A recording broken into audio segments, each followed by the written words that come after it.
percorso che vi propongo oggi, concordato con IAB, è diciamo duplice, quindi da un lato una panoramica dei suoli che abbiamo in regione, con le loro caratteristiche, sia un po' la loro storia, sia poi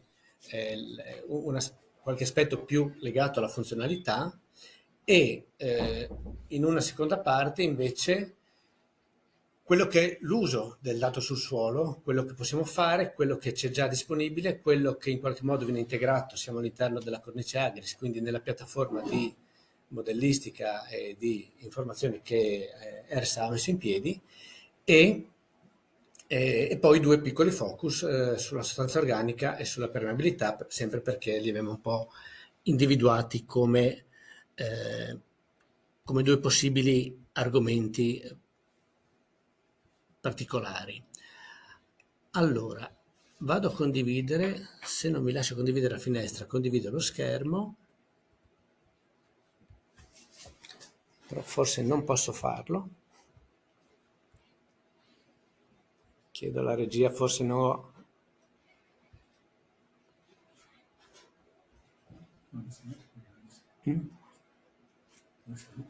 Però non lo condividi.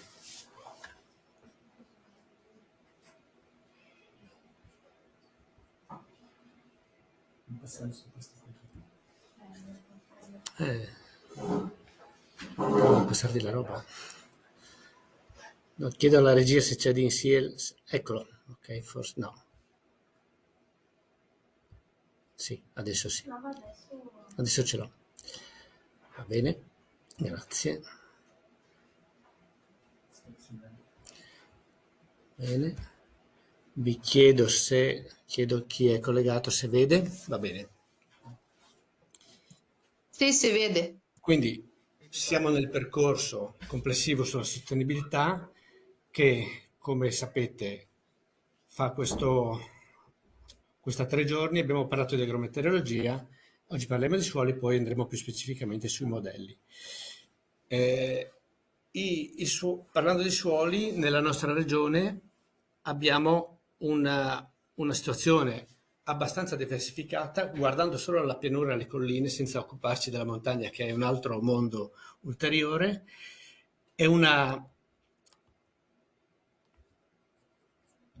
Vediamo se... Ok. È una situazione regionale che risponde soprattutto a dei grandi corsi d'acqua. Quelli che abbiamo rappresentato, quei flussi che ho rappresentato lì sono il Cirine Meduna, partendo da ovest del Pordenonese, il tagliamento e poi il sistema Torre Isonzo-Natisone, che caratterizza invece la parte orientale. Poi c'è un sistema che invece non è caratterizzato da fiumi, che è quello della parte più a sud-est, che è la parte triestina. In questo sistema vedevate già dei colori diversi nella slide precedente. Noi siamo andati a caratterizzare, ma qualcuno l'ha fatto ben prima di noi, la diversità dei suoli.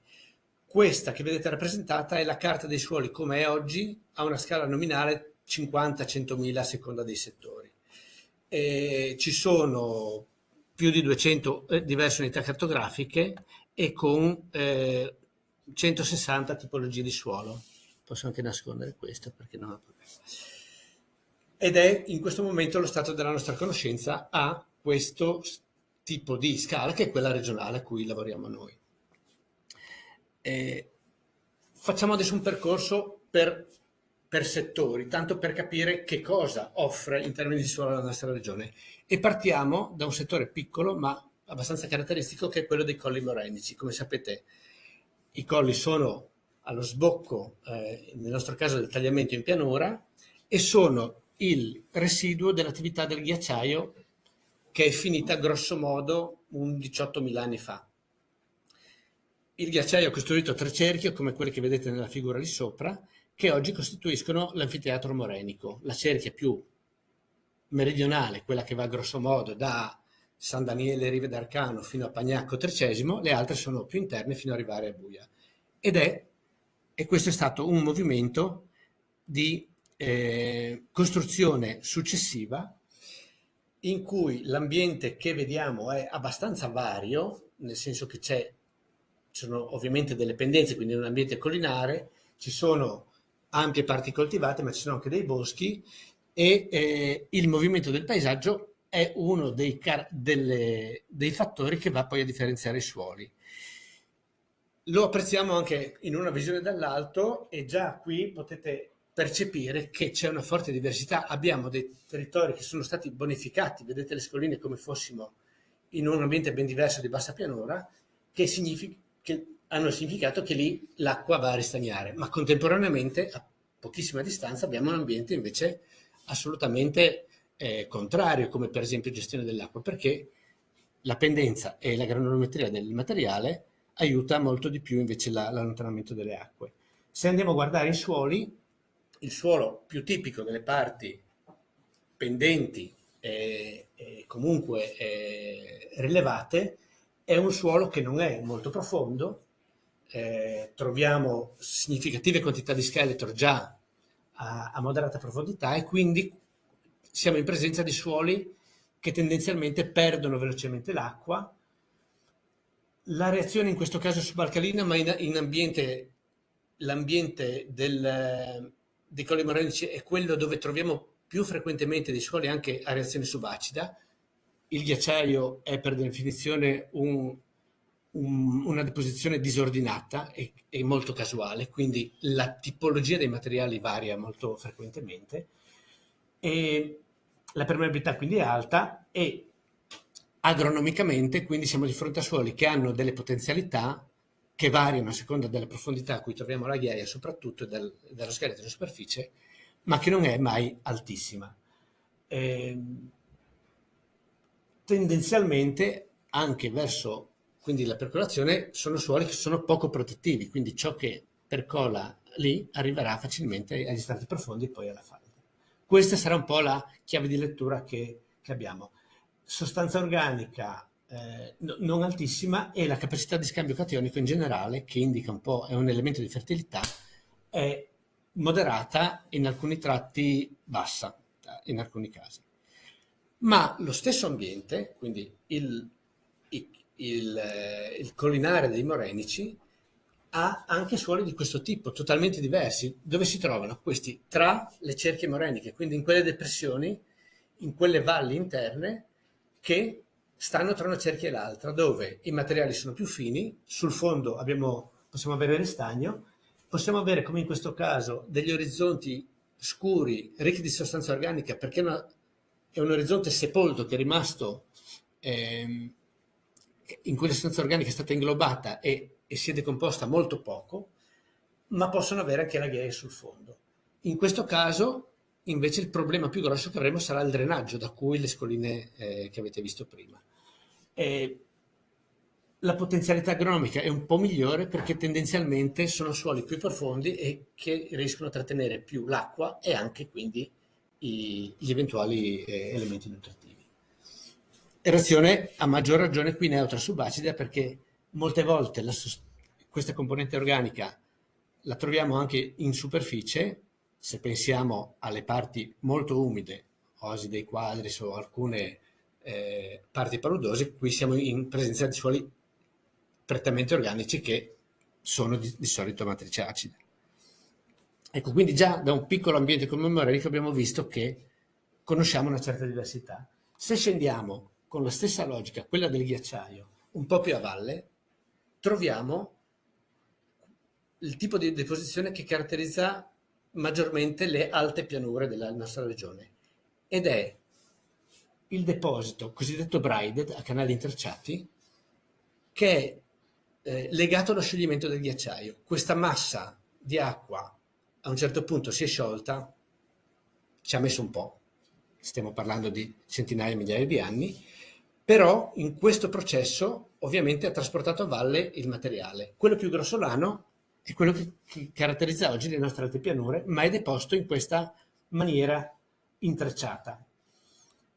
Le alte pianure hanno questa conformazione, di solito questi panorami, nel nostro caso è fortemente agricola, c'è traccia, come vedete, con queste forme curvilinee proprio delle deposizioni dei fiumi. Qui siamo nella parte cividalese, con suoli molto arrossati, spesso con ghiaia già presenti in superficie, sicuramente la troviamo entro il metro e qualcosa di profondità, ma tante volte, come vedete in questo caso, diventa un fattore fortemente limitante già a bassa profondità. A questo livello il problema possiamo averlo addirittura per le lavorazioni in superficie, quando lo scheletro è già presente in superficie, sicuramente ce l'abbiamo per la capacità di trattenere l'acqua, quindi sono suoli che vanno in sofferenza molto rapidamente.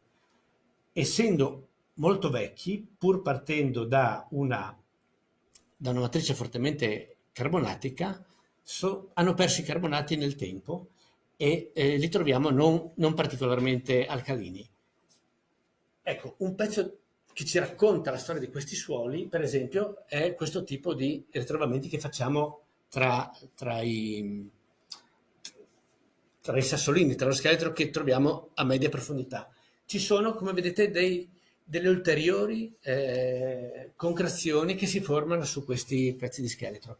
Cosa sono? Sono i carbonati degli orizzonti superiori che, percolando, a un certo punto hanno depositato tutto il calcare che avevano in soluzione. Quindi il calcare è migrato da sopra a sotto e ci lascia questo tipo di traccia.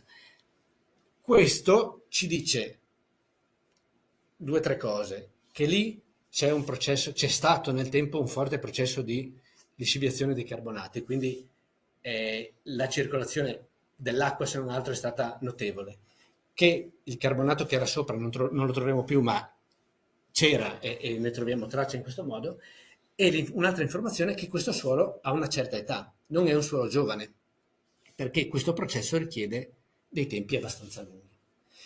L'arrossamento, allo stesso modo, ci dice che è un suolo che è stato fortemente ossidato, quindi qui i processi ossidativi prevalgono sicuramente in superficie rispetto a quelli riduttivi. Suoli analoghi li possiamo trovare, qui siamo in pianura friulana udinese, vedete siamo a cavallo tra un riordino a sinistra molto regolare e una parte invece ancora più tradizionale come appezzamenti sulla destra. I suoli, anche qui vediamo le tracce, le strisce di bianco e di rossastro della deposizione continuamente intrecciata dello scioglimento del ghiacciaio, e il suolo tipico potrebbe essere questo, è abbastanza apparente di quello che abbiamo visto poco fa, quindi non mi soffermo più di tanto. Vedete anche qui abbiamo un 60-70 cm di terra fine con poco scheletro, poi lo scheletro diventa prevalente. Problematiche simili a sopra, quindi anche qui prevalgono i processi ossidativi, la capacità di trattenere acqua sarà un po' migliore e anche la capacità di scambio cationica legata alla componente in terra fine. Non sono suoli che abbiano una tessitura particolarmente fine, quindi anche qui non abbiamo grandi quantità di argille, ma sicuramente cominciamo in un orizzonte superficiale ad avere una buona potenzialità, almeno per i primi centimetri. Nel Pordenonese il processo è analogo, ma in quel settore lì abbiamo una particolarità diversa. Questi sono i suoli che sono l'eredità dei Magredi, quindi suoli simili, sempre di età glaciale, con presenza di scheletro a bassa profondità, però vedete che il colore è completamente diverso. Qui siamo in presenza di più alti quantitativi di sostanza organica. Qui il salto è veramente notevole tra sopra e sotto, perché se nella componente di terra fine qui parliamo del 4, anche 4,5% di carbonio organico, quindi moltiplichiamo per 1,7 per avere la sostanza organica, quindi siamo su buone quantità, e questo si porta dietro capacità di trattenere l'acqua, e si porta dietro capacità di scambio cationico, quindi tutte componenti di fertilità. Il problema, lo vedete molto chiaramente, che queste qualità si fermano nei primi 30, 40, 45 centimetri, che sono quelli che sono stati lavorati. Poi vedremo il lavorare a lungo termine cosa comporta in suoli di questo tipo, perché questa sostanza organica c'era c'è ancora, ma sta un po' diminuendo e probabilmente un po' alla volta calerà. Ecco, questa quindi è, se dobbiamo dare la caratterizzazione a questo settore dell'Alta Pordenonese, sicuramente è questa maggiore ricchezza in sostanza organica superficiale. Il goriziano è molto simile al primo suolo che abbiamo visto, quindi alla parte cividalese, una via di mezzo tra la parte cividalese e l'udinese, quindi non mi fermo. Se scendiamo, rimanendo per età sulla parte antica, quindi stiamo sempre parlando di suoli che sono deposti a scioglimento del ghiacciaio, quindi 15-18 mila anni fa. Scendiamo sotto la linea delle risorgive, che come sapete è quella fascia in cui abbiamo il fenomeno dei corsi d'acqua che nascono per emersione a giorno della falda che in alta pianura invece era sotterranea. A valle abbiamo una situazione decisamente diversa, vedete che in superficie scompare completamente, a parte qualche piccolo canale, vecchio alveo, scompare lo scheletro, i colori sono diversi, l'altra cosa che scompare è il tono di rosso, non lo troviamo più. Compaiono anche delle altre colture, i pioppetti che vedete sullo sfondo tendenzialmente in alta pianura non li troviamo. E questo, scusate, sono tornato indietro, invece vado avanti. Questo ci dà un po' la misura di quello che è l'ambiente tipico di bassa pianura, quindi la visione tipica è il riordino con la bonifica scoline, fossi e capofossi. Perché? Perché qui il problema è esattamente l'opposto di quello che abbiamo in alta pianura. Il problema è l'eccesso di acqua, il ristagno di acqua, soprattutto dopo le piogge. Ci stiamo abituando con quantitativi forse e dinamiche diverse, ma siamo ovviamente in una regione in cui i nostri più di 1000 millimetri tendenzialmente in un anno arrivano e quindi con questo tipo di terreni che adesso vedremo la necessità è quella di sistemare. Se in alta pianura avevamo il braided con presenza di ghiaia e meno ghiaia, in settori come questo di bassa pianura continuiamo ad avere una grande variabilità locale. In questo caso vedete le tracce più chiare e più scure sono legate alla presenza di sostanze organiche in superficie, scuro quasi nero, e qualche sabbia o ghiaia più biancastra e l'argilla di solito che è il tono di giallo, che anche qui vedete si mescolano all'interno anche di uno stesso appezzamento. I suoli sono tendenzialmente sempre profondi, con una componente molto più fine, quindi l'argilla qui compare ed è la parte importante, siamo ben sopra il 30% di argilla come composizione. Vi dicevo che scompaiono i toni di rosso, in compenso nella parte inferiore è frequente ritrovare una tonalità grigiastra, grigio, grigio bluastra, grigio verdastra. Questa ci racconta qualcos'altro. Ci dice che in quei suoli lì, almeno per una parte dell'anno, l'acqua ristagna e la traccia grigia è quella che ci parla di un ambiente riducente. La riduzione avviene proprio nel momento in cui non può entrare ossigeno perché il terreno è saturo d'acqua e quindi tutti i processi sono sbilanciati sulla parte riduttiva. Vedete che è caratteristico proprio questa doppia colorazione. Abbiamo orizzonti in cui c'è un colorito giallastro, brunastro, assieme a dei coloriti grigiastri, e questo è dovuta alla compresenza in momenti diversi dell'anno di due ambienti diversi, con presenza di ossigeno e senza ossigeno. Tipicamente le parti più giallastre e brunastre sono in corrispondenza delle vie di comunicazione, quindi tracce di vecchie radici, pori più grandi, dove l'ossigeno può entrare. Dove l'ossigeno arriva poco o niente, invece rimaniamo in termini grigiastri. Le caratteristiche quindi qua saranno di una e elevata capacità di trattenere l'acqua, ma con problemi a volte e in alcuni momenti rispetto al drenaggio, quindi l'acqua non riesce a uscire e continua a saturarmi almeno una parte del suolo.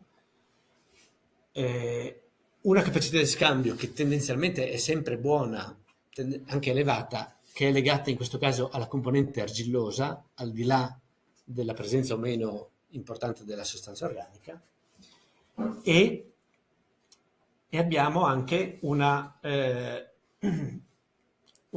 buona potenzialità agronomica tendenzialmente, sempre che riusciamo a gestire l'eventuale eccesso di acqua. Questi suoli qua, magari ci torniamo poi, sono anche di non difficile, ma necessitano un'accurata gestione dal punto di vista delle lavorazioni, perché entrare su questi suoli in condizioni non di tempera, quindi con il suolo troppo bagnato e con condizioni sfavorevoli, ci fa un danno agronomico, e lo fa non solo sugli orizzonti superficiali, che poi possiamo un po' raddrizzare con le lavorazioni successive, ma a lungo andare potrebbe farlo sugli orizzonti sottosuperficiali, e quelli è molto più difficile andare un po' a migliorarli di nuovo, perché andiamo a influire e a modificare la struttura, che poi vedremo che importanza ha. Qui c'è un processo che è analogo a quello che abbiamo visto in alta pianura, e anche qui siamo in presenza di suoli antichi, più di 10.000 anni sicuramente, e la stessa dinamica rispetto ai carbonati avviene anche qua, ma il risultato è diverso. Qui non c'è lo scheletro a cui attaccarsi con dei pendenti, con delle deposizioni calcaree. Qui vengono costruiti dei nuovi pezzi di scheletro, li ho portati anche fisicamente, così si capisce la dimensione.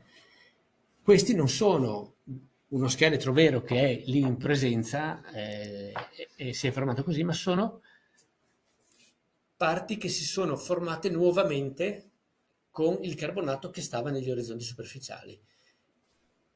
Il carbonato percola in soluzione, trova un ambiente in cui l'acqua si ferma ed è ristagnante, si riaggrega, poi l'acqua a un certo punto se ne andrà anche da lì e rimane il carbonato.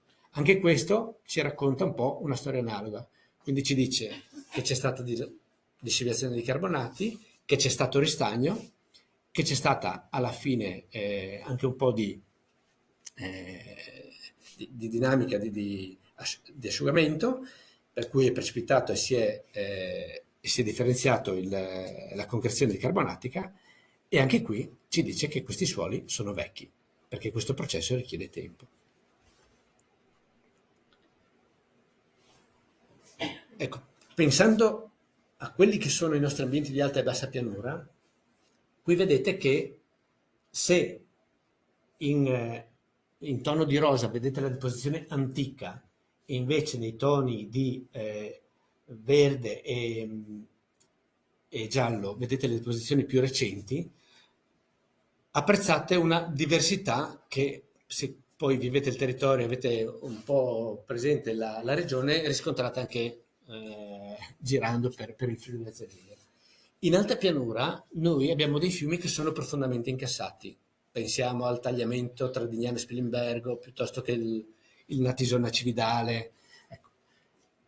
Quando poi scendiamo in pianura, in bassa pianura, invece le cose si invertono. Cioè abbiamo bisogno di costruire argini, perché i fiumi in quel settore lì si trovano a un livello molto vicino alla superficie, in alcuni casi, se pensiamo al Po, soprattutto noi un po' meno, ma potrebbero essere addirittura al di sopra. Ecco, tenete un po' a mente questa suddivisione, perché adesso noi ci spostiamo nei settori interni, quindi nel giallo e nel verde. E in alta pianura recente abbiamo paesaggi di questo tipo. Non sono fortemente diversi dall'alta pianura che abbiamo conosciuto già antica, se non per alcune caratteristiche dei suoli che adesso vedremo, e quando siamo molto in prossimità dei corsi d'acqua, perché proprio siamo più vicini. Ecco qui, se guardate la parte sinistra dell'immagine, percepite però qual è la differenza tra l'antico e il recente. A sinistra, dove ci sono anche i paesi, siamo sulla parte antica, toni di rosso, suoli molto ossidati. Tenete conto che il materiale di partenza è lo stesso, il fiume è lo stesso, no? Da cui derivano sia i materiali del ghiacciaio a sinistra sia quelli più recenti. Vedete che invece siamo su toni, spostandoci verso il fiume, più bianco, grigiastro, marroncino chiaro.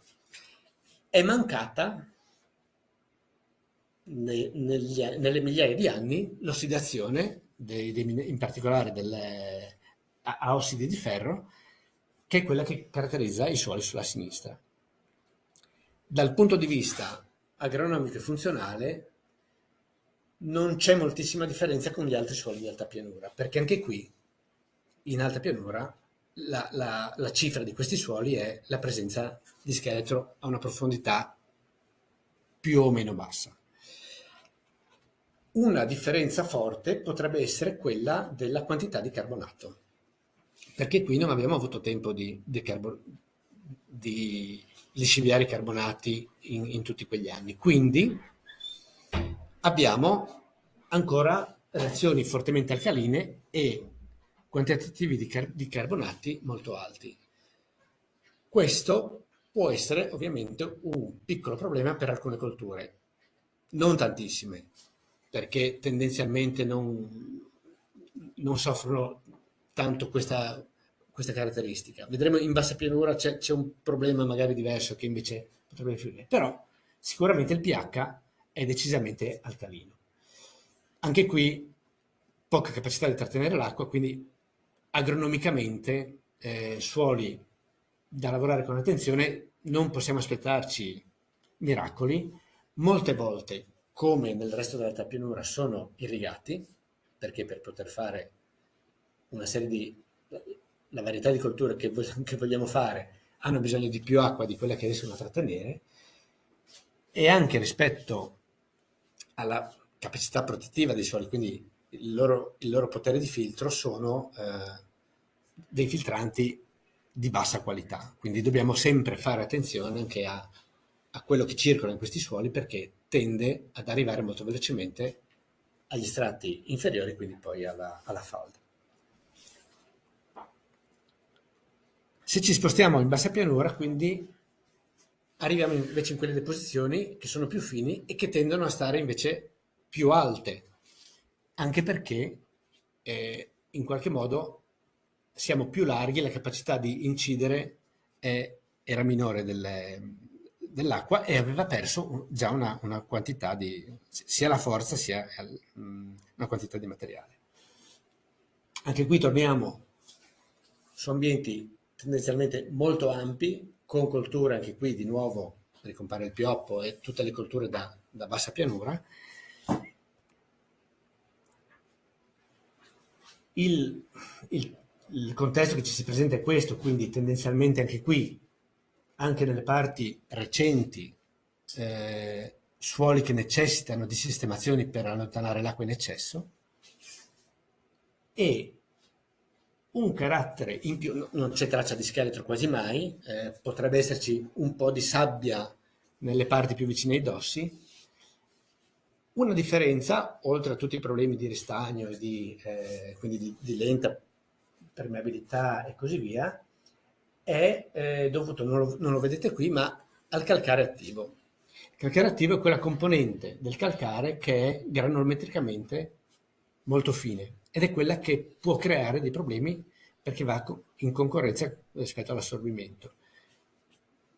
Alcune arboree in particolare sono abbastanza sensibili al calcare attivo.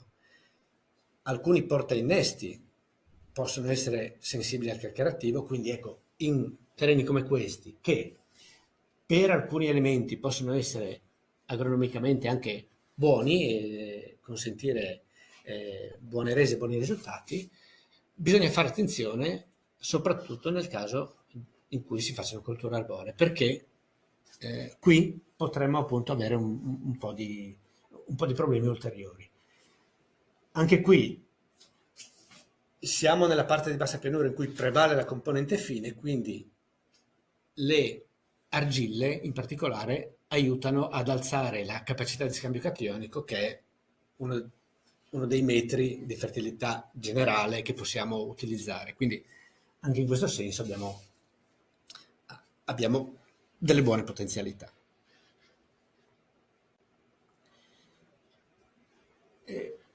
Abbiamo poi un settore un po' particolare che sfugge al dualismo rigorosamente antico, quindi glaciale, immediato postglaciale o recente, ed è la pianura costruita dal Torre nel settore, ne abbiamo due, ma quella principale costruita dal Torre è quella che copre, per capirci, la zona di Palmanova, Aiello, fino poi a scendere verso Cervignano.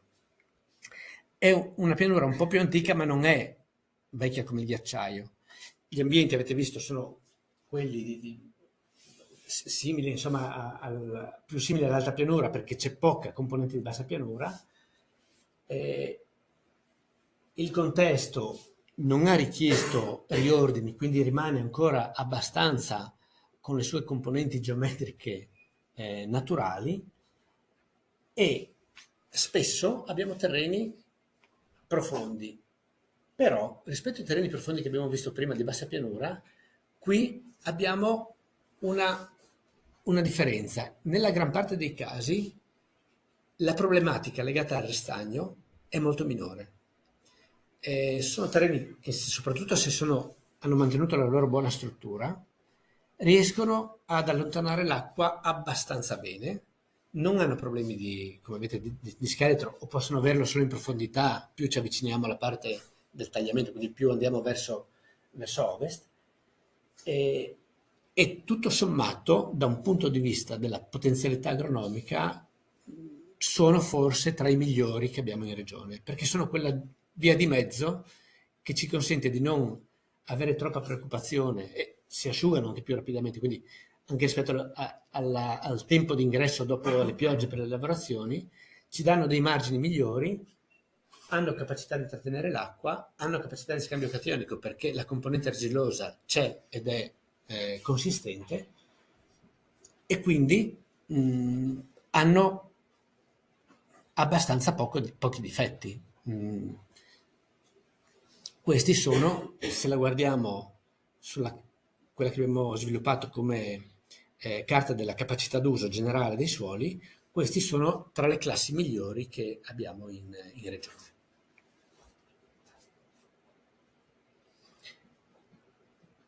Abbiamo anche un settore di pianura costiera. Siamo in una situazione un po' particolare perché per tutta quella che è la parte lagunare, sostanzialmente, noi abbiamo poca parte veramente costiera, nel senso che i suoli che avete visto prima, antichi glaciali, arrivano praticamente al bordo della laguna. L'unica vera pianura di delta è sostanzialmente quella dell'Isonzo e in parte quella di Lignano, che però è molto molto contenuta. Sulla parte costiera abbiamo due tipologie che non sono pari come estensione. Questa è la minore, però forse è la più caratteristica, e sono le parti fortemente sabbiose. Questa è una duna, è la duna di Belvedere, che da studi recenti, tra l'altro siamo in zona costiera, ma è stato capito che non è una duna di origine marina, è una duna di origine eolica, quindi si è formata con grandi venti per spostamento delle sabbie del sistema dell'Isonzo Natisone e deposizione un paio di chilometri più in là. C'erano venti rispetto ai quali Labora oggi è un vento un po' più tranquillino, per capirci, però non c'era niente di vegetazione e quindi potevano correre molto veloci e spostare anche materiali grossolani. Di fatto però sono dei rilievi sabbiosi e quindi hanno tutte le caratteristiche di una sabbia, abbastanza facili da muovere, da spostare, ma con poca capacità di trattenere l'acqua. Reazione alcalina, quindi il problema è l'eccessivo drenaggio. lì l'acqua arriva e scompare velocemente. Anche questi hanno una dinamica di deposizione che può portare a deposizioni particolari. Questa è proprio trovata in corrispondenza di questo profilo, vedete lì più o meno a metà a sinistra del metro guardando, e anche qui è una rideposizione, un'aggregazione di materiali, in questo caso molto sabbiosi, come forse si nota anche a occhio della granulometria. La parte invece più estesa e più tipica, pensiamo al Fossalon, pensiamo alla bonifica del Brancolo, pensiamo a quelle aree vicine alla costa, è caratterizzata da suoli invece tendenzialmente umidi. E qui le problematiche sono diverse, anche qui suoli profondi, quindi potenzialmente grande capacità di trattenere l'acqua e di mettere a disposizione quindi quello che c'è anche in termini di nutrienti che possono rimanere nel terreno, buona capacità di scambio cationico, alcune particolarità. Anche qui, come avete visto nei terreni che c'erano nelle intracerchie moreniche, spesso troviamo in profondità sostanza organica. Come è arrivata lì? È sepolta. Vecchi cannetti, vecchie paludi ricoperte da materiale, parte per deposizione, parte per bonifica antropica. Tanti di questi terreni erano canali, paludi, quasi lagune, sono stati costruiti negli anni, nella prima metà del Novecento, con le bonifiche. Colori grigi come vedete in basso, quindi restagno forte di acqua, e un'attenzione da avere che non si vede da questi dati, non si percepisce, ma è la qualità dell'acqua che circola. Siamo molto vicini al mare e quindi cominciamo a essere in un momento in cui dobbiamo fare attenzione all'acqua che gira. Su quella che risale capillarmente non possiamo fare granché. L'attenzione forte qui è quella di come gestire l'acqua irrigua. Quindi che tipo di acqua uso per irrigare, da dove la prendo, che qualità e che salinità ha. E un altro elemento su cui fare attenzione è la concimazione. Ogni volta che noi facciamo una concimazione potremmo avere degli elementi di acidificazione del suolo, di acidificazione e di salinizzazione del suolo. Ecco, in contesti come questi dobbiamo sempre farci qualche domanda e andare a equilibrare e valutare gli interventi con anche questo metro, che ovviamente in altri contesti abbiamo molto di meno. Ecco, la parte, per quello che noi abbiamo visto finora, però è un fenomeno che veramente sta un po' crescendo, il settore interessato da problemi di salinità è relativamente contenuto e forse più vicino alla parte marina. La parte lagunare ci fa un po' da schermo, perché è un ambiente di transizione, quindi ha una salinità già più bassa di quella del mare, ha anche una forza di ingresso un po' minore di quella del mare.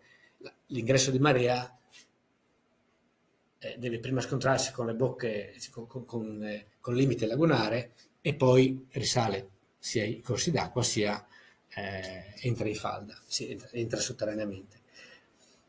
In laguna quindi tutto questo viene smorzato, però anche sulla parte perilagunare ecco un'attenzione da avere.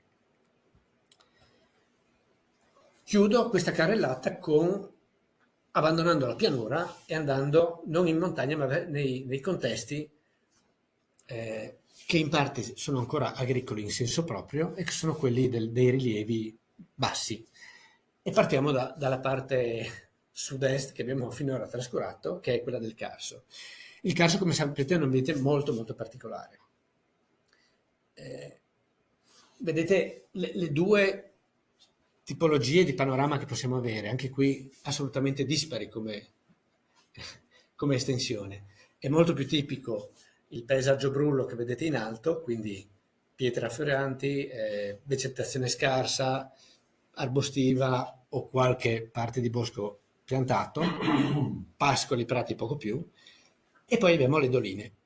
Le doline sono ambienti invece completamente diversi, perché le doline riempite, come questa, possono avere anche dei terreni interessanti. Adesso vedremo perché. Come vi dicevo, c'è disparità. Vedete qualche macchia rossa delle doline all'interno di un contesto assolutamente verde, marron e molto desolato, nel senso agronomico, non in senso generale, e i suoli sono vari. Questo non è il più sottile di quelli che abbiamo, che si possono apprezzare, ma è una sorta di via di mezzo. Ci sono anche suoli un po' più profondi di questi che sono utilizzati per agricoltura. Ecco, difficilmente arriviamo su queste tipologie a fare una coltura come il mais o come la soia o come il frumento o l'orzo.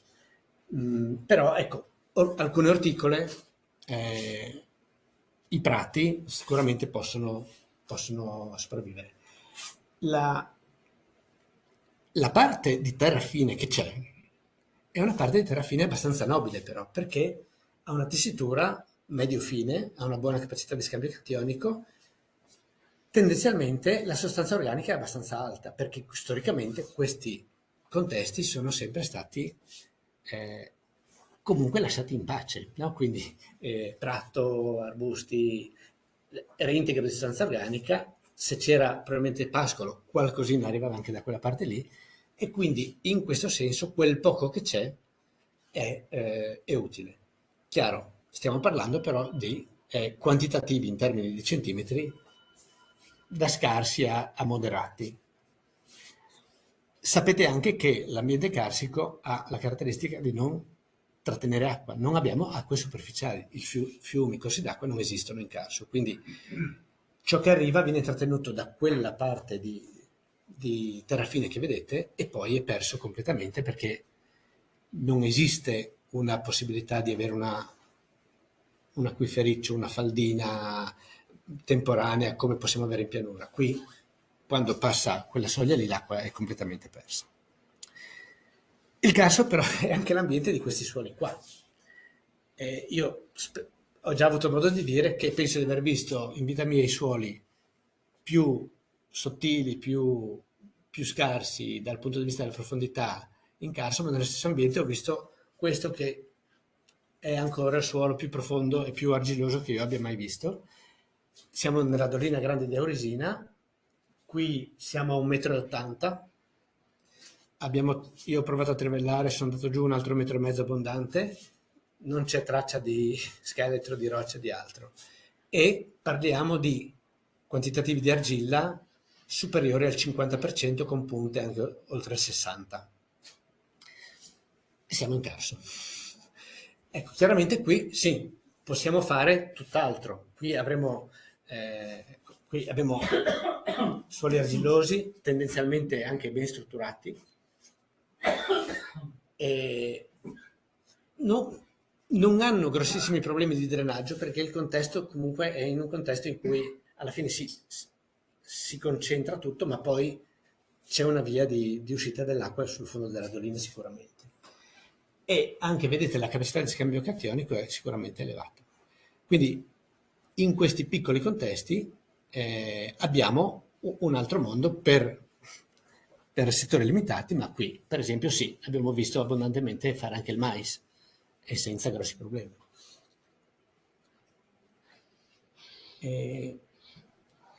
Restando in parte come foto nel settore anche meridionale, ma poi spostandoci verso il Colle e Colli Orientali, andiamo sulle colline caratterizzate dal flysch.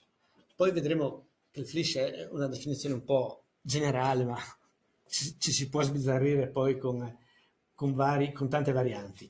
Gli ambienti sono come questi, qui siamo sul bordo del Preval, quindi siamo ai confini con una zona interna, però è un ambiente tendenzialmente collinare. Sapete che è il regno della viticoltura in particolar modo. Anche qui c'è grande variabilità di suoli. Abbiamo suoli come questo, piuttosto sottili, questo è su componente prevalentemente marnosa, vedete la profondità è relativa, reazione alcalina, poca poca profondità, però allo stesso tempo qualche difficoltà di drenaggio, perché i materiali sono pesanti e probabilmente non ben strutturati. Allo stesso modo, pochi metri più in là, a seconda di come è messa la bancata di fleece, potremo avere terreni abbastanza più profondi e quindi con caratteristiche molto diverse. Questo, come gli altri contesti che abbiamo visto, è un elemento che può mettere in difficoltà dal punto di vista della gestione agronomica. Un po' qui siamo sui colli orientali, ma potete incrociare, nel senso che grosso modo le situazioni sono riproducibili di qua e di là. Vedete un contesto collinare, non siamo in pianura, non siamo in basso, non siamo in zona di restagno, siamo in collina, in pendenza, suoli profondi. Vedete che non abbiamo trovato nei primi metri e mezzo nessuna traccia di roccia, di fleece. Sicuramente c'è lì sotto, però non c'è. Quindi, ecco, ambienti collinari sulla stessa grande famiglia di roccia originaria che portano comunque a suoli diversi. Anche qua, ecco qui, siamo su un fleece più arenaceo come componente, vedete rispetto a prima la reazione diventa subacida. La parte arenacea tende a portare e anche quella cosiddetta conglomeratica, a una parte un po' più acida, la parte marnosa sposta sul neutro subalcalino. In entrambi i casi però di solito siamo di fronte a buone capacità di scambio cationico e a seconda della profondità a buone potenzialità dei terreni. Vi dicevo prima che il fleece è una definizione generica. Due profili che abbiamo avuto occasione di fare, vedete colori diversi perché prevalgono i termini diversi del fleece, sono compresenti, ma a sinistra è molto più presente l'arenaceo, a destra è molto più presente il marnoso. Non so se riuscite ad apprezzarlo, ma sulla sinistra gli strati sono orizzontali, sulla destra sono subverticali. A livello di erodibilità, per esempio, sono due situazioni completamente diverse, perché la verticalità consente all'acqua di entrare in maniera diversa e di avere una forza erosiva molto maggiore. Questi due sono relativamente profondi, ma ci sono anche suoli come questo, da 40 cm, non di più. E questi sono anche due esempi della consistenza delle bancate. Posso avere alternanze da qualche centimetro come da mezzo metro. Quindi anche qui dietro c'è un mondo abbastanza variegato. Ecco, io penso di avere concluso almeno questa prima parte come carrellata per capire dove siamo da un punto di vista pedologico e dal punto di vista, spero, anche pedologico legato alla parte agronomica. Non siamo andati nell'assoluto profondo di nessuna tipologia, ma facendo un po' il passaggio generale penso fosse quello che potevamo fare. Va bene, ecco, come accennavo, adesso facciamo un passaggio, abbiamo fatto una panoramica. La proposta è un po' capire, va bene, ma questa conoscenza sui suoli serve, non serve, a cosa può servire, fino a che punto può servire, in termini agronomici soprattutto, perché sì, qui il contesto in cui ci muoviamo è quello agronomico. Allora, vi ripropongo, torneremo su qualche passaggio che abbiamo visto prima, ma così sappiamo di cosa parliamo. La carta di suolo è quella che avete visto e il primo elemento è questa informazione dov'è? In parte, perché non c'è tutta, un po' alla volta ci arriviamo, è sul web regionale, perché un elemento è, una volta che è prodotta questa conoscenza, bisognerebbe anche riuscire ad accederci. Su Eagle FVG si trovano in questo momento le carte relative alla pianura pordenonese e al settore goriziano-triestino. Facendo le ricerche è bene mettere proprio carta dei suoli tra gli apici, perché così siamo sicuri che il sistema la trova e ce la propone, se no magari ci propone anche altre cose prima, dobbiamo scavare tra i risultati. Così funziona, direi, abbastanza bene. Qui troviamo una descrizione piuttosto sintetica, cioè troviamo quella che è a parte il nome dell'unità cartografica e la caratteristica principale, i suoli, che sono propri di quell'unità cartografica lì, e alcuni caratteri base, che sono quelli che usiamo nella leggenda descrittiva. In realtà, poi tutta l'informazione che un po' alla volta stiamo trovando il modo di caricare è contenuta nei volumi associati. Mi sono portato qui quello di Gorizia e Trieste, vedete c'è un po' di roba ed è questa in realtà l'informazione di valore.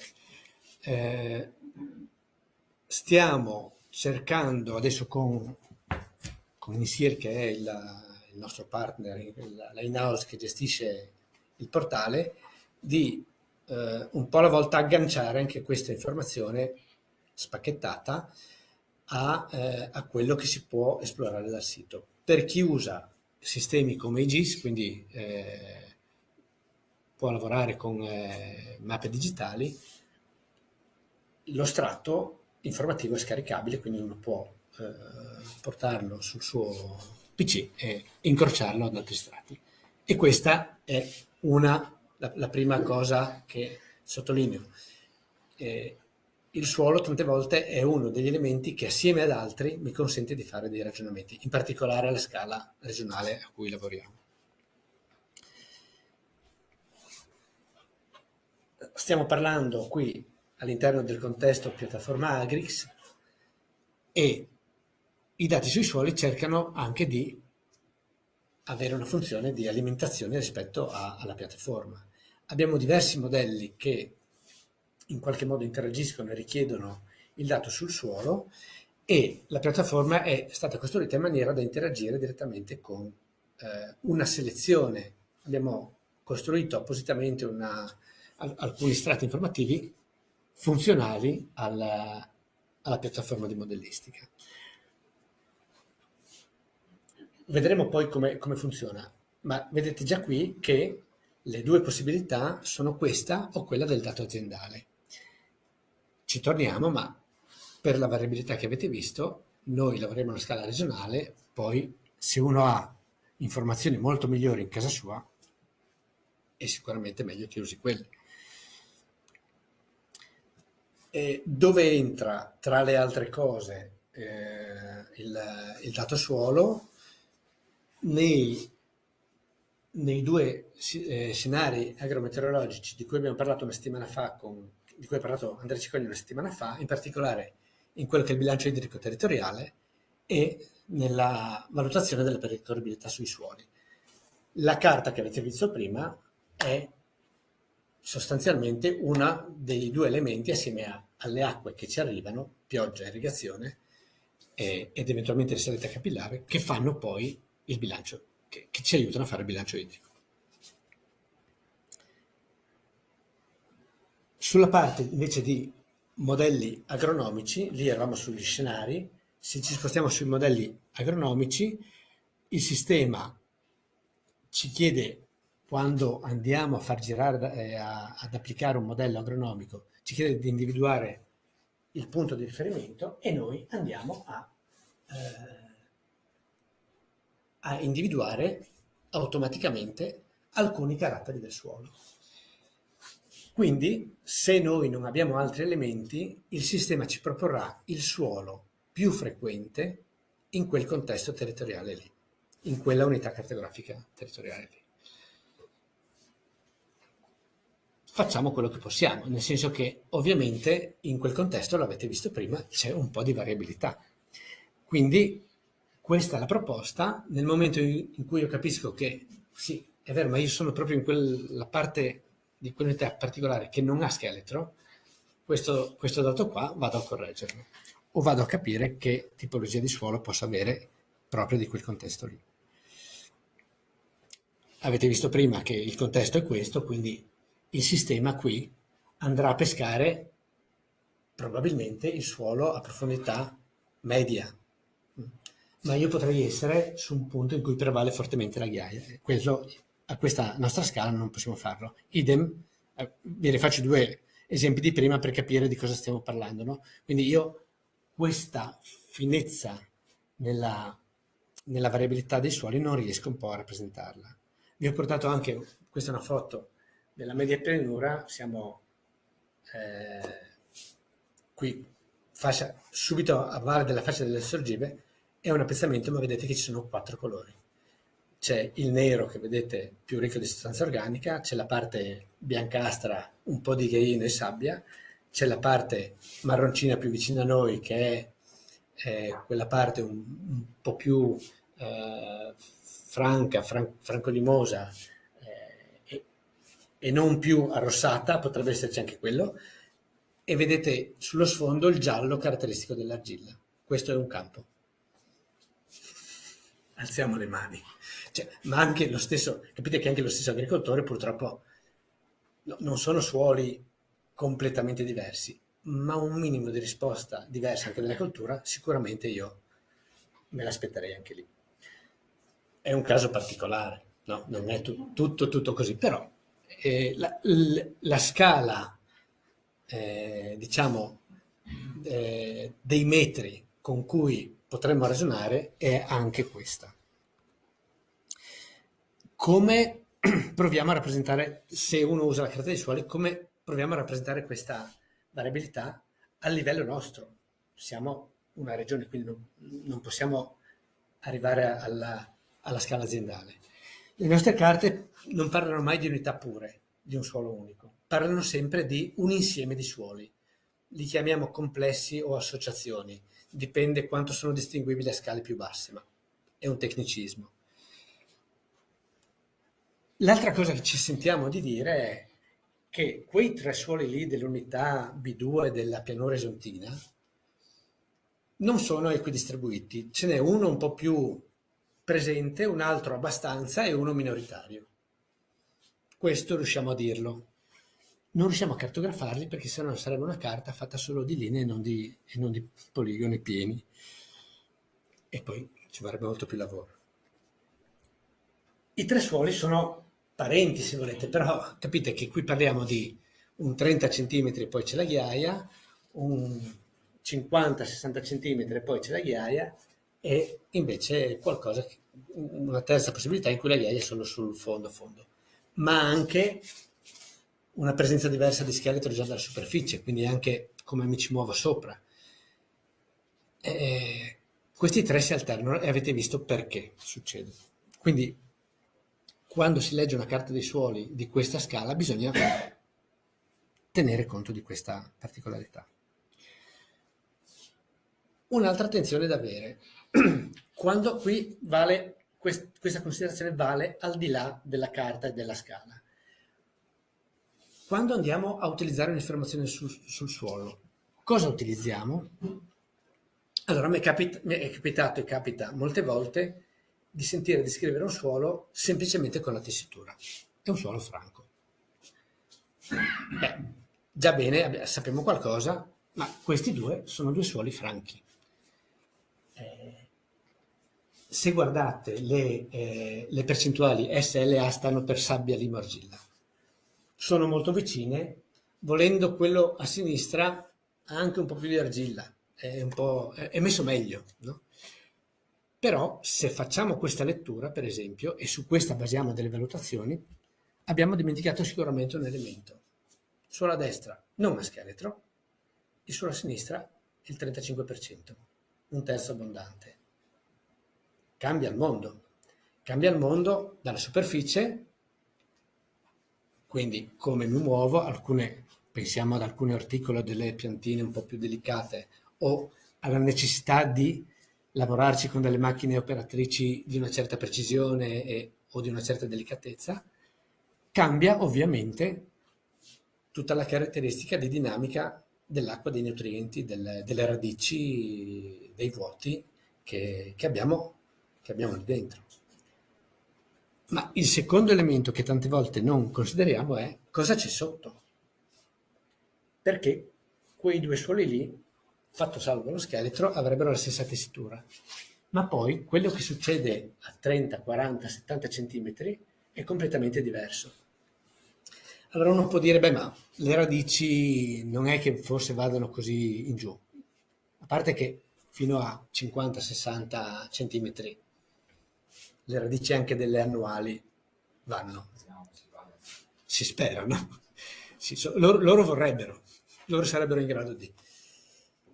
E per le arboree questo vale ancora di più, ovviamente. Se a 50 centimetri, 60, il suolo è sostanzialmente finito, tutte le buone caratteristiche, buone e cattive, ma magari buone caratteristiche degli orizzonti superficiali finiscono lì. E anche, pensate soprattutto all'acqua. Di nuovo, qual è la differenza? Se ho una pioggia o un'irrigazione di una certa entità che va a saturarmi i primi centimetri, tutto ciò che poi arriva e tocca la parte ghiaiosa è quasi sicuramente perso con quello che ci sta in soluzione. Su un suolo più profondo invece questa capacità di trattenere è valida anche più sotto, e un po' per risalita capillare, un po' perché la radice ha approfondito di più, la quantità che avrò a disposizione, quindi il mio serbatoio, di cui parlava Andrea Cicogna in termini di bilancio idrico, è sicuramente più capiente. Ecco, quindi quando andiamo a cercare un dato, misurare un dato e utilizzare un dato, dobbiamo sempre chiederci è tutto quello che mi serve o mi servirebbe qualcosa di più? Perché, facendo due esempi diversi, uno agronomico e uno ambientale, i risultati sono molto diversi. Qual è la capacità? La VCL, l'Available Water Capacity, quindi la capacità di trattenere acqua di quel suolo lì. È molto bassa nel primo caso perché è tutto lì il mio contenitore e ha quel 34% di scheletro. Nell'altro caso invece è elevata. E, ambientalmente parlando, quanto sono capaci di fare filtro rispetto a ciò che circola con l'acqua nel suolo? Molto poco. La capacità protettiva verso l'acqua profonda è bassa. Nel suolo di destra invece non è ottimale, ma insomma è discreta, possiamo accontentarci. Ecco, quindi anche qui la selezione dei parametri e anche di quella che è la tridimensionalità del suolo è importante. E in questo senso, proprio nei volumi che abbiamo prodotto, abbiamo riportato un profilo di riferimento che è descritto nei suoi diversi orizzonti, che non è appunto la Bibbia di quel suolo lì che sarà sempre uguale con questa successione di orizzonti, ma tendenzialmente è caratterizzato da quel tipo di sequenza lì, 5 cm sopra, 10, però tendenzialmente troverò quella successione. E anche a livello di scheda descrittiva dei caratteri abbiamo cercato di parlare del suolo in superficie, perché è chiaro che i primi 30 cm sono quelli di cui ci occupiamo e maggiormente che hanno maggiore influenza, però abbiamo dato delle descrizioni anche del suolo nel suo complesso, perché per alcuni elementi, per alcune valutazioni è fondamentale. Nel caso in cui volessimo indagare un suolo, lo metto sempre come elemento di utilizzo del dato su suolo, no? Penso che a molti sia capitato di fare campioni su suolo, no? Quindi immagino anche che si abbia familiarità con quello che è un metodo di campionamento e di rilevamento, di campionamento.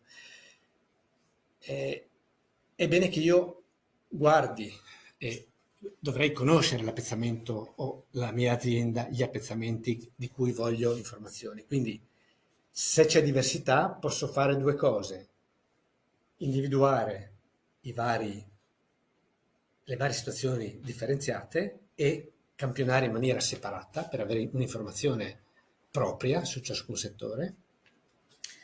Posso decidere che c'è una parte anomala dico, vabbè, quella la lascio in parte, è relativamente minoritaria, posso anche non farlo, e tendenzialmente fare comunque un campione complesso per non trovare l'anomalia. Quindi generalmente se faccio un campione che sarà quasi sempre superficiale, prendere i primi 20-30 cm a seconda anche di quella che è la mia lavorazione, la coltura, quello che penso di magari mettere a coltura prossimamente, evitare i bordi, le zone anomale e costruire un campione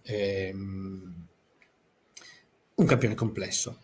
E posso anche pensare, appunto, nel momento in cui devo indagare meglio, di fare un campione a più profondità. Difficile perché qui devo avere o una trivella per scendere in profondità o devo scavare. Dipende quanto importante per me in quel momento lì è capire. Voglio mettere un impianto di subirrigazione?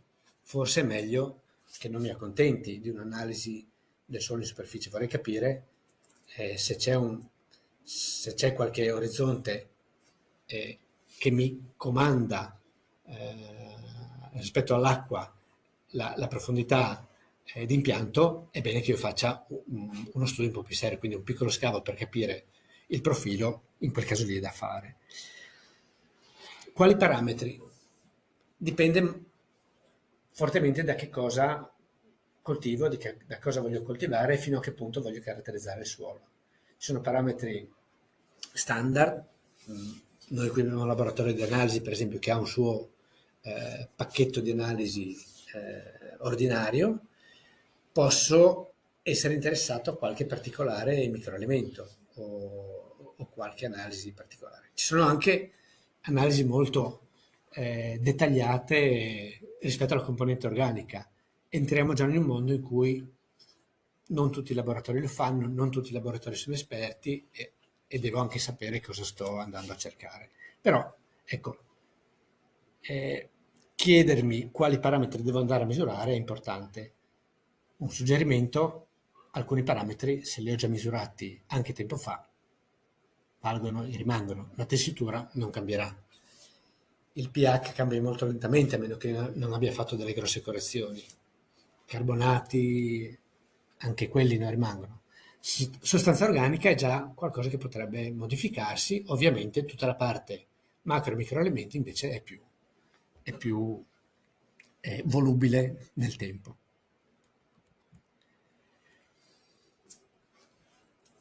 Un'analisi chimica poi ci restituirà informazioni su quello che noi abbiamo portato. Quindi, se abbiamo campionato male, l'analisi non farà miracoli. No? Il laboratorio è cieco in questo senso, qualsiasi laboratorio è cieco, nel senso che noi portiamo, lui ci misura quello che abbiamo portato. Se abbiamo preso il campione sulla capezzagna, sarà quello, no? Quindi, ecco, attenzione a quello che è a carico nostro importante. Ci sono delle parti che non sono spiegate dalla parte analitica degli elementi, soprattutto quelli fisici.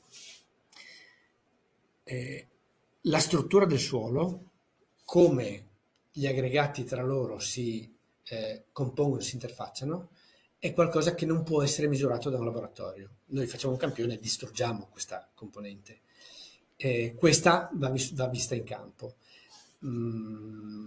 La conformazione locale sono in un versante piuttosto che in una parte di ristagno concava, o la storia di quel terreno lì, che cosa c'è stato fatto prima per 20-30 anni e più, è qualcosa che possiamo sapere noi. Se non lo sappiamo, abbiamo acquisito quel terreno da poco, sarebbe utile capire eventuali pregressi storici, perché tante volte hanno un'influenza sull'attuale. Per 20 anni, 30 anni abbiamo fatto concimazione con letame, sarà molto diverso da un terreno che ha visto solo chimica. Ecco, anche qui, questo una cartografia non può farlo, un laboratorio ve lo dà come risposta, ma non lo vede. A livello fisico, questa è una considerazione che ricordo faceva sempre il dottor De Luisa, che per anni ha diretto il laboratorio qui dell'ERSA di chimica agraria. Il compattamento molte volte è responsabile di presunte carenze. noi andiamo a misurare da un punto di vista chimico, gli elementi ci sono, la pianta soffre. Probabilmente è una questione di disponibilità. Il terreno è così compattato che la circolazione dell'acqua, in primis, delle radici come capacità esplorativa, in secondo luogo, è così bassa che gli elementi non circolano. Ci sono, ma sono bloccati. Quindi anche questo sarà una risposta che il laboratorio ci dà in maniera difforme rispetto alla realtà di campo.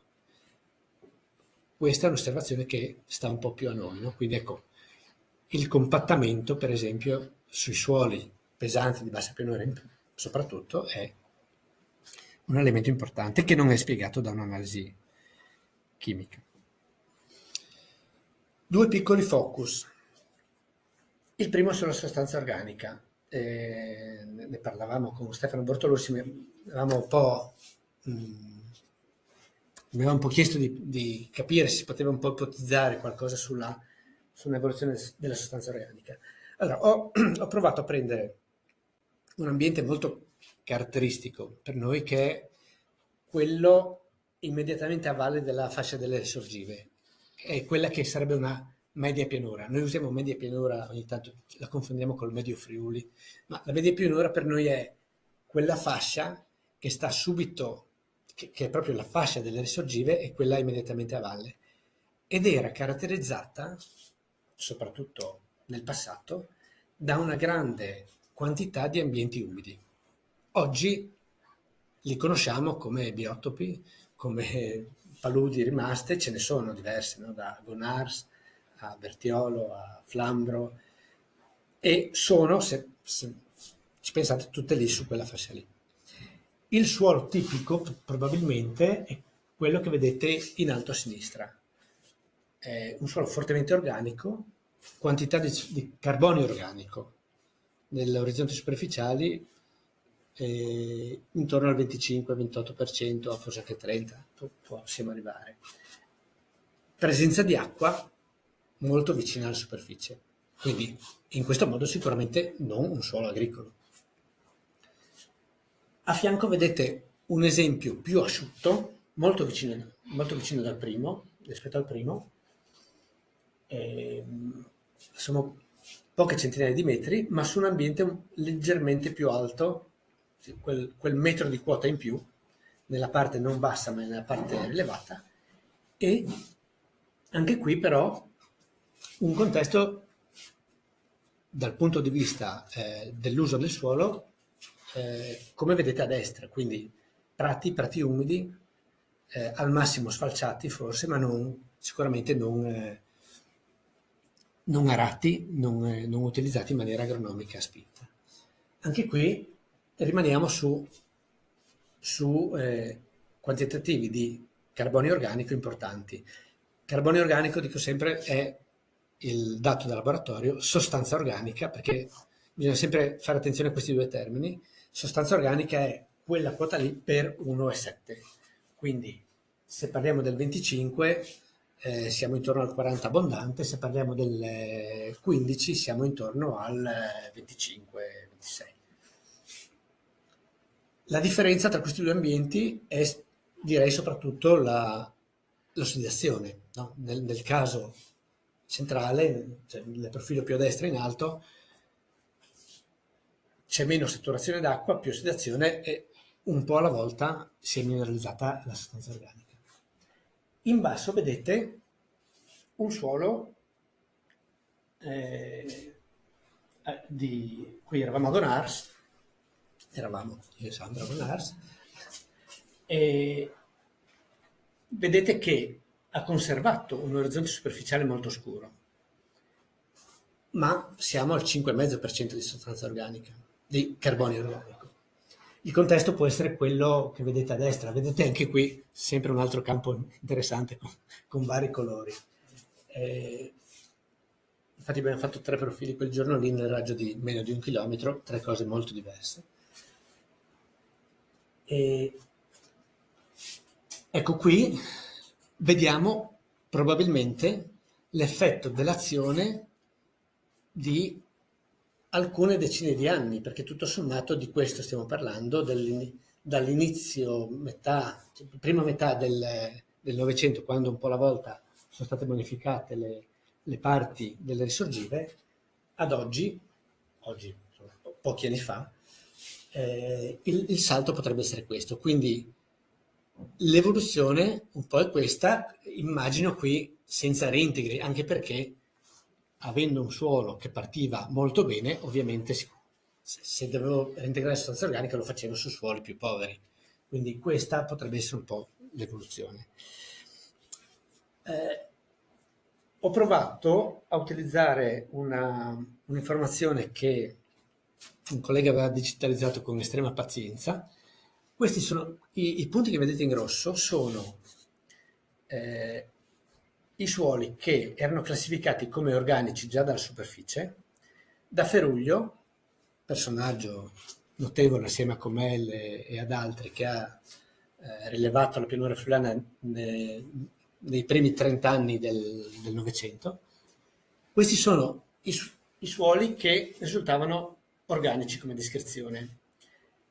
Tutti i puntini rossi, non sono tutti quelli che sì, lui ha fatto più punti, e sono distribuiti, come vedete, su tutta la fascia delle risorgive.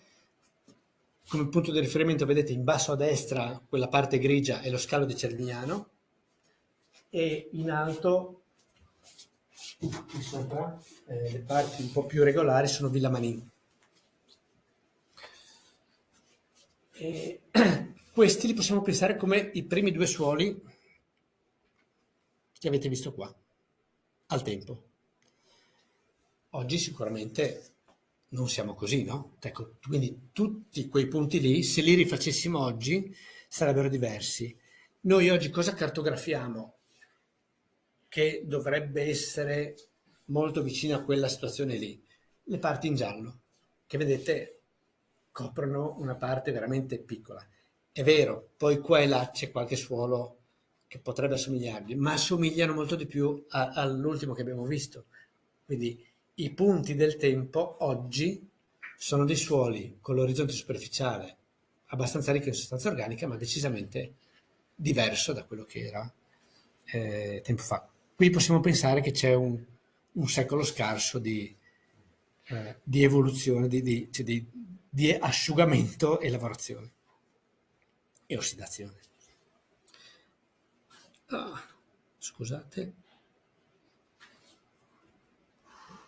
Allora, non mi sento, allora, vado questa e poi torno su perché penso siano invertite due cose.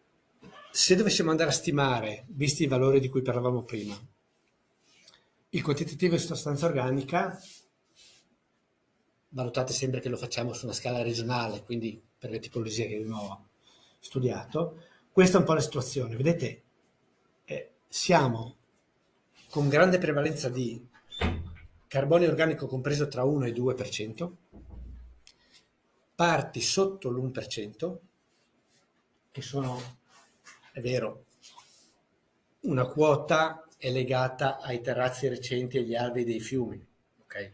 Però ce ne sono anche fuori da questi contesti. Le parti un po' più ricche sono quelle che abbiamo appena visto, i residui di queste parti umide della media pianura, le parti intramoreniche, le vedete in alto, qui, un settore tra Salmastro e Tor Viscosa che è fatto da soli. Se chi li conosce sono suoli molto scuri, molto ricchi di sostanza organica, e poi c'è la parte carsica, ma lì stiamo parlando di suoli in cui prevale molte volte la componente di bosco, prato pascolo, landa, e stiamo parlando dei primi 30 centimetri. Se andiamo a vedere infatti poi cosa succede all'interno del primo metro, le cose si riequilibrano perché i suoli del Carso prendono una bastonata dal punto di vista della profondità, perché tutto quello che hanno se lo giocano lì e lì finisce. E grosso modo rimaniamo su quei quantitativi lì. È chiaro che percentualmente il carbonio organico fatto sul primo metro di suolo è molto più basso, perché è concentrato nei primi centimetri. È lì che c'è comunque il giro della mineralizzazione, dell'ingresso e anche del consumo, ma di sostanza organica. Poi difficilmente questa sostanza organica scende in profondità. Allora, non so dove, ho perso una slide evidentemente, torno indietro qui e ce n'era un'altra prima di questa, ma non so dov'è, si vede che è sparita nel frattempo. No, volevo solo spiegare un po' a grandi linee raccontare un po' quella che è la dinamica delle sostanze organiche. Ce ne sono due in realtà. Qui vedete il processo di umificazione, che è quello che porta alla formazione di humus. E ci sono altri due processi che mancano qui, era l'altra figura, e che mineralizzano questa sostanza organica. Sia la fresca che l'humus vengono degradati a seconda del tempo e dell'ossigeno e della quantità. Sono i tre fattori. Quali sono i fattori? Più il suolo è aerato, più veloce è questo processo. Quindi suoli sabbiosi con scheletro, dove l'aria circola liberamente, sono più veloci in questa fase. Il K2, che è l'altro fattore di velocità e che è il fattore di mineralizzazione, è in questo caso superiore al 2%, 2,5%, 2-3%.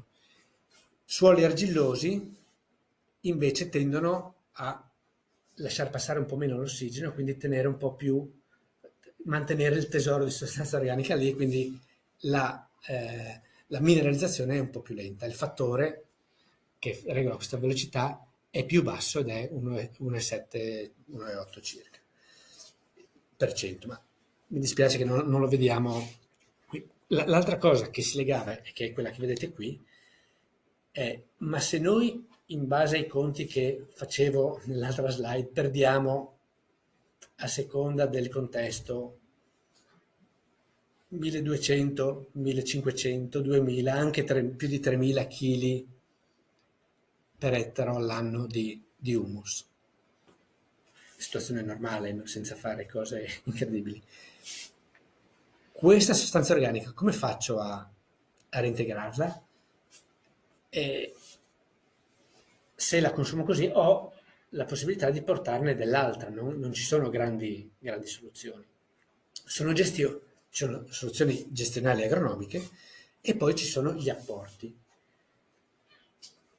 Quanto apporto? Beh, dipende da qual è il materiale e dipende da qual è il materiale, che ha due caratteristiche in particolare. L'umidità, quindi quanta sostanza secca c'è, perché io porto delle tonnellate, dei quintali, ma in tutti i materiali che porto una buona quota è acqua, e quindi devo già contare che se ho portato tot, ma non è tutto buono. La seconda è quanto di questo è sostanza organica, perché anche qui non è 100%, anche se la chiamo sostanza organica, un letame non è 100% organico, un compost non è 100% organico. Quindi ecco, fatti questi conti, con 100 kg di quei materiali lì, quello che potrei aspettarmi, ma prendete col beneficio di inventario che ci vuole, perché non sono chimica pura. Un letame, bisognerebbe entrare letame bovino, letame suino ce n'è pochissimo, letame equino, che tipo di compost, da che materiali, quanto maturato, eccetera. No? Quindi sono delle fasce, e anche l'umidità cambia notevolmente. Pensate solo alla stagione, quanto è asciugato, quanto si è maturato e via. Però grosso modo i numeri possono essere quelli. Quindi sono da 100 kg tendenzialmente bene che vada una ventina di chili di materiale utile per humus. E questa è una strada che posso seguire. Torno a quella successiva. Che altre soluzioni ho? Quindi la prima è il reintegro facendo i conti su quello che ho consumato possibilmente e quindi cosa dovrei fare per integrare. L'altro è evitare il compattamento. Anche qui io immobilizzo quello che c'è. Allora, da un lato va bene perché rimane lì, ma l'immobilizzare vuol dire sempre abbassare tutti gli scambi e tutta quella possibilità poi di avere effetto benefico anche dalla componente proprio materiale che ho apportato. Lavorazioni non troppo invasive. Poi ho un piccolo dato su, per esempio, sull'uso dell'agricoltura conservativa rispetto alle lavorazioni tradizionali. C'è un equilibrio, quindi io più muovo, più ossigeno e più veloce sarà sicuramente la mineralizzazione. Quindi devo anche qui trovare un equilibrio e possibilmente una modalità di lavoro che sia vantaggiosa dal punto di vista della sostanza organica. Tante volte la lavorazione non invasiva può aiutarmi anche rispetto a un qualche apporto di materiale. In alcuni casi invece magari mi sarebbe richiesto di interrarlo, incorporarlo. Anche qui equilibrio delicato da mantenere, incorporare senza muovere troppo. La gestione dell'irrigazione, anche questa ha un suo peso, quindi capire come irrigare rispetto anche alla sostanza organica molte volte ha un'influenza, tempi, quantità, dinamiche, associazioni e diversificare le colture. Questa vale per la sostanza organica, ma vale anche per la struttura del terreno, vale per le fitopatie, quindi questa è sempre un elemento che la diversificazione, la rotazione è vantaggiosa. E la cosa più importante è fare i conti col proprio caso specifico. Cioè la ricetta universale non c'è. Quella che è buona in un contesto non funziona così bene in un altro. Devo ragionare, analizzare, anche capire se qualcuno l'ha già fatto, compreso se l'ha già fatto, ha sbattuto contro un muro, e quindi quella cosa lì non si fa. Benissimo, grazie di averlo fatto per me, ma facciamo tesoro di queste cose. Però, ecco,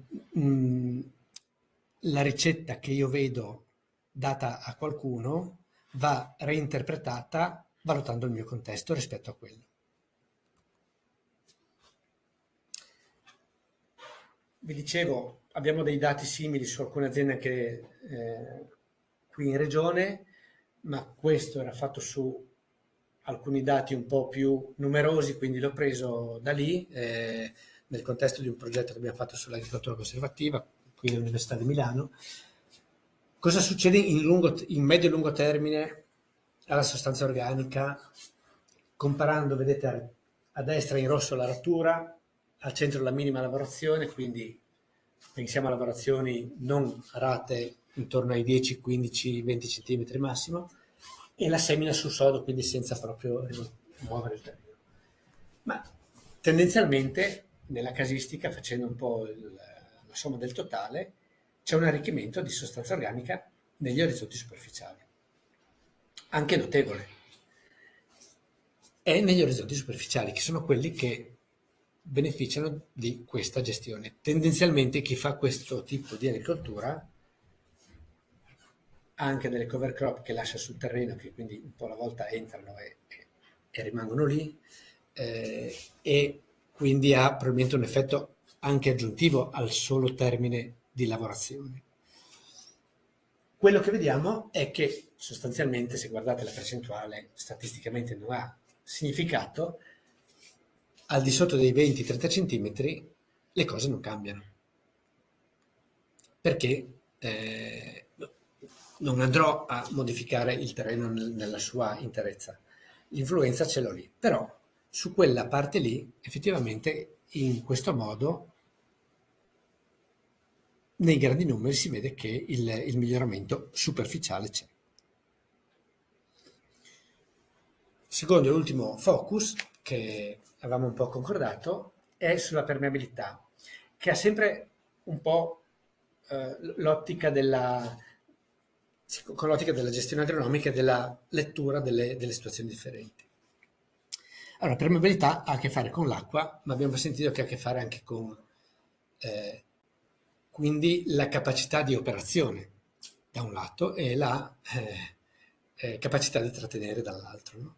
Più veloce l'acqua se ne va, più facile che la perda, soprattutto se non riserva, più lenta è, più avrò potenziali problemi di ristagno, ma avrò anche l'acqua lì. E come funziona? Intanto si chiama conducibilità idraulica satura perché viene calcolata nel mezzo saturo, quindi quando c'è l'acqua, come si muove. E tecnicamente dipende dall'orizzonte più limitante. Come avete visto, vedete anche qui nell'esempio, io non ho un suolo completamente omogeneo. Allora, ogni orizzonte avrà una permeabilità sua diversa. Chi decide? Il più lento. Nel senso che io posso, è come imbottigliarsi